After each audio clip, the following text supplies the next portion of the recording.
Tết Nguyên Đán của người Việt với những phong tục tập quán cổ truyền qua hàng ngàn năm. Ngày Tết Nguyên Đán là những phút giây thiêng liêng nhất của dân tộc Việt, theo một tập tục lâu đời, không chỉ đơn giản là ngày kết thúc một năm cũ và mở đầu một năm mới âm lịch. Đó là dịp nghỉ ngơi, mừng những thành quả của cả một năm lao động nông nghiệp vất vả, mọi người ăn ngon hơn, uống nhiều rượu hơn bất kỳ ngày vui mừng nào trong năm, đói dỗ cha, no 3 ngày Tết, tục ngữ đã dạy như thế.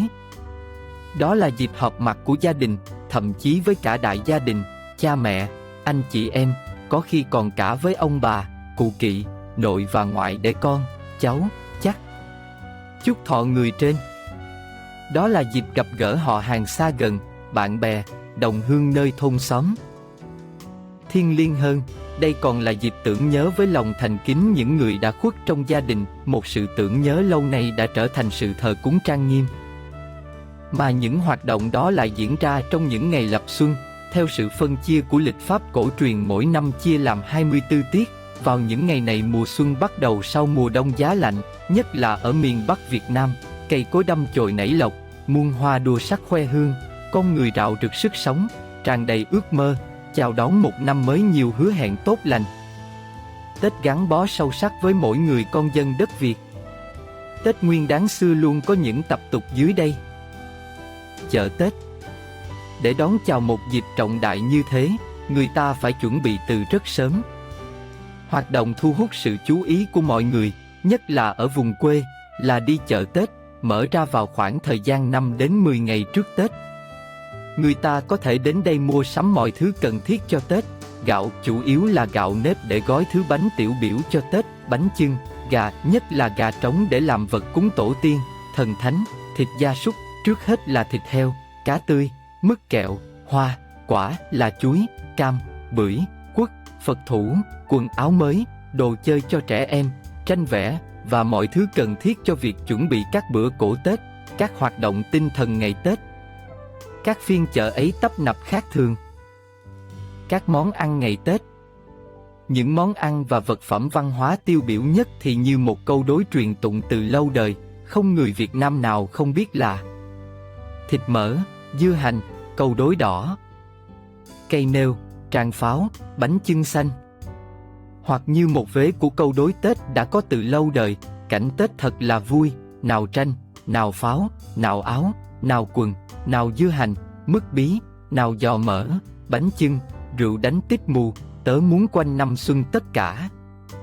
Khi nền kinh tế tự túc tự cấp còn phổ biến, dịch vụ chưa phát triển, các món ăn Tết nói chung đều phải tự làm trong gia đình. Vì vậy nhà nào cũng phải sớm lo làm những món ăn đầu vị, làm bánh chưng, chả giò. Không có bánh chưng, hình vuông của nó tượng trưng cho trái đất, nhân đậu tượng trưng cho giới thực vật, thịt lợn tượng trưng cho giới động vật, lá dong gói ngoài tượng trưng cho rừng núi, nước lụt tượng trưng cho nước thiên nhiên thì không có Tết. Lễ ông Công ông Táo.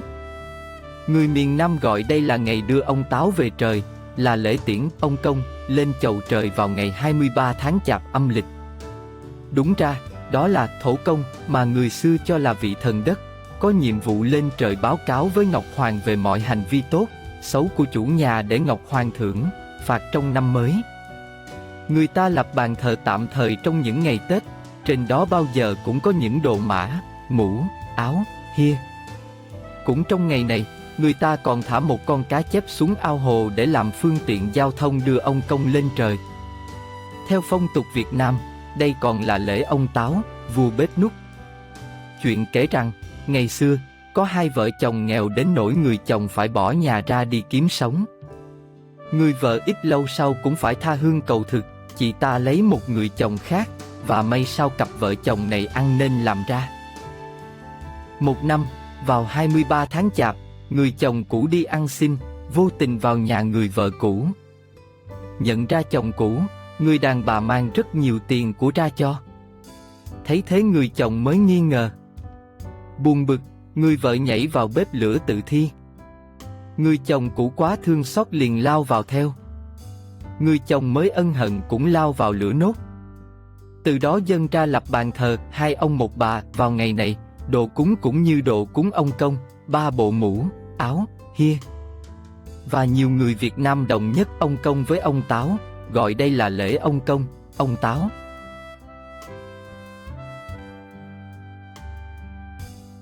Cây nêu.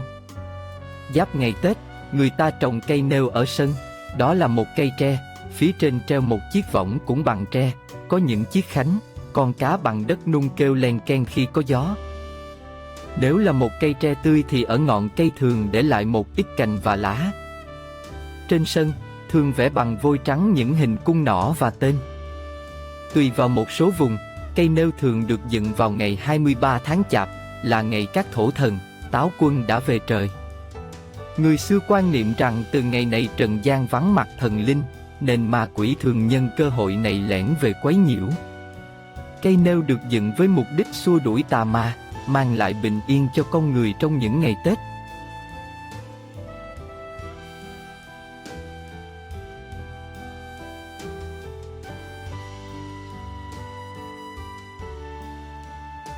Súc sắc súc sẻ.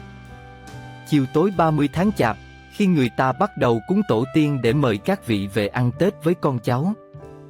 Tiếng pháo bắt đầu nổ rang, biểu lộ sự vui mừng khác với ý đồ của người Trung Hoa cổ xưa. Những người đã phát minh ra pháo là dùng tiếng nổ để xua ma trừ quỷ. Chập tối hôm cuối cùng của năm âm lịch này, xưa kia, nhà nhà đóng cửa sớm. Song ở thành phố, nhất là ở Hà Nội xưa, còn có hoạt động của các chú bé đi súc sắc súc sẻ, đó là những cậu bé, thường là con nhà nghèo, đi chúc Tết. Các chú gồm 2-3 người, mặc áo dài, người cầm bó hương, người cầm một ống nứa dài khoảng 60 đến 70 cm, trong đó có một số đồng tiền bằng kim loại. Đến cửa mỗi nhà, chú thì xốc ống đựng tiền đó, chú thì đọc lời chúc tụng. Súc sắc súc sẻ. Nhà nào còn đèn còn lửa, mở cửa cho chúng tôi vào. Bước lên giường cao, thấy con rồng thấp. Bước xuống giường thấp, thấy con rồng chầu. Bước ra đằng sau, thấy nhà ngói lợp. Trâu ông còn buộc, ngựa ông còn cầm. Ông sống 100, thêm 5 tuổi lẻ. Vợ ông sinh đẻ những con tốt lành, những con như tranh, những con như rối. Ông ngồi ông đối một câu: ve vẽ ve ve, cái bè qua sông. Ông đi thuyền rồng, bà đi thuyền chúa. Năm này tốt lúa, thiên hạ được mùa. Người trong nhà thường thưởng cho các chú một ít tiền. Người ta mở cái cửa nhỏ hình tròn, thò tay ra bỏ vào ống nứa một số tiền, cũng bằng kim loại. Các chú lại kéo nhau sang nhà khác và chỉ trở về nhà khá muộn, trước giờ giao thừa. Tập tục này tương đối giống với những em bé xin kẹo trong đêm Halloween ở phương Tây. Thay vì hát như đồng dao ở Việt Nam thì bọn trẻ phương Tây sẽ nói trick or treat khi chủ nhà mở cửa.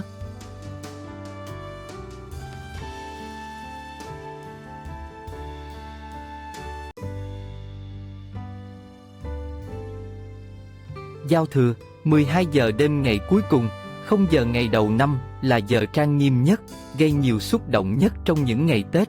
Đó không đơn giản là giờ đầu tiên của ngày đầu tiên, mà theo tín ngưỡng dân gian, là giờ gặp nhau giữa trời và đất, âm và dương, là giờ bàn giao của các vị thánh thần cai quản nhân gian.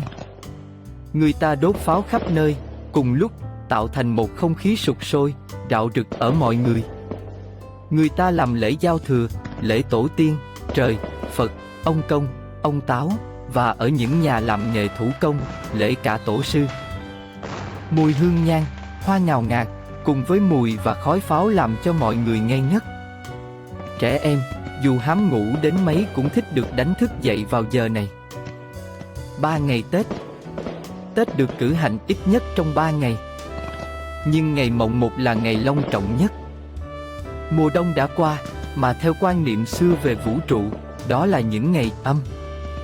Từ sau Đông Chú, vào tháng 11 âm lịch, bắt đầu có khí dương và tháng Giêng là Tam Dương. Mong đợi ngày đầu năm mới bắt đầu mang lại những điều tốt lành, may mắn, ta hay dùng tiếng Hán làm câu đối. Tam Dương khai thái, khai là mở, thái là tốt lành. Ngũ phúc lâm môn, ngũ phúc là phú, Quý, Thọ, Khang, Ninh. Mở cửa đón xuân sáng mồng 1 Tết, niềm vui tràn ngập, và người ta lại dùng pháo để bộc lộ tình cảm ấy. Mọi người trong nhà chúc mừng nhau, tặng tiền mừng năm mới cho trẻ nhỏ, lễ tổ tiên bằng một bữa cổ thịnh soạn nhất, rồi mọi người ăn bữa quan trọng nhất đầu năm. Sau đó, người ta đi lễ Tết, lễ gia tiên, chúc Tết những người có quan hệ họ hàng, xóm giềng, thầy dạy, bạn bè. Những hoạt động lễ nghi, thăm hỏi ấy tiến hành trong suốt 3 ngày, song tập trung nhất vào ngày mồng 1. Trò chơi ngày Tết. Tết không thể thiếu những trò chơi giải trí trong nhà. Phổ biến nhất, trước đây là chơi tam cúc. Đồ chơi là một cỗ bài gồm 32 quân, chia làm hai bên đỏ và đen, mỗi bên có một tướng, tướng ông, tướng bà, 2 sĩ, 2 tượng, 2 xe, 2 pháo, 2 mã và 5 tốt. Cùng một quân, bên đỏ thắng bên đen. Mỗi quân, ngoài hình tiêu biểu ra, còn có ở mỗi đầu một chữ Hán chỉ tên gọi của quân bài, như chữ khắc trên mỗi quân cờ tướng. Trò chơi này có khi thu hút cả 2-3 thế hệ trong gia đình cùng chơi, và vì thế, làm cho không khí gia đình rất vui vẻ, đầm ấm. Trẻ em và thanh niên có trò chơi xúc xắc, còn những người đứng tuổi thích đánh chắn hoặc chơi tổ tôm. Hai trò chơi này khác nhau về luật chơi nhưng đều có một thứ đồ chơi như nhau, đó là 120 quân bài, mỗi quân đều mang chữ Hán tương ứng ở hai đầu. Ngoài ra, người ta cũng chơi cờ tướng vào dịp này. Hội xuân. Ngày mồng 7 tháng Giêng âm lịch là ngày cuối cùng của Tết, gọi là ngày khai hạ, nghĩa là ngày mở đầu một năm sản xuất mới. Theo phong tục xưa thì kể từ ngày đó bà con làm ruộng mới động thổ, các nhà buôn, người làm nghề thủ công mới kinh doanh, hành nghề, quan chức mới khai ấn sau hơn một tuần sắp ấn. Người ta hạ nêu. Mọi việc hoạt động trở lại bình thường, nhưng dư âm của Tết Nguyên Đán chưa chấm dứt. Sau những ngày vui Tết trong gia đình là sự hòa vào niềm vui chung của cộng đồng. Từ đây cho đến hết mùa xuân là những lễ hội mở ra ở khắp nơi, vừa mang tính chất lễ nghi, tưởng niệm những người đã bảo vệ đất nước, dân làng, vừa mang tính chất vui chơi tập thể. Các lễ hội diễn ra liên tục ở các vùng khác nhau, tại các đình, chùa, miếu, đền. Quanh Hà Nội, mồng 4 tháng Giêng, hội pháo làng Đồng Kỳ, Gia Lâm, mồng 5, hội Đống Đa, mồng 6, hội Mê Linh, Sóc Sơn, hội Cổ Loa.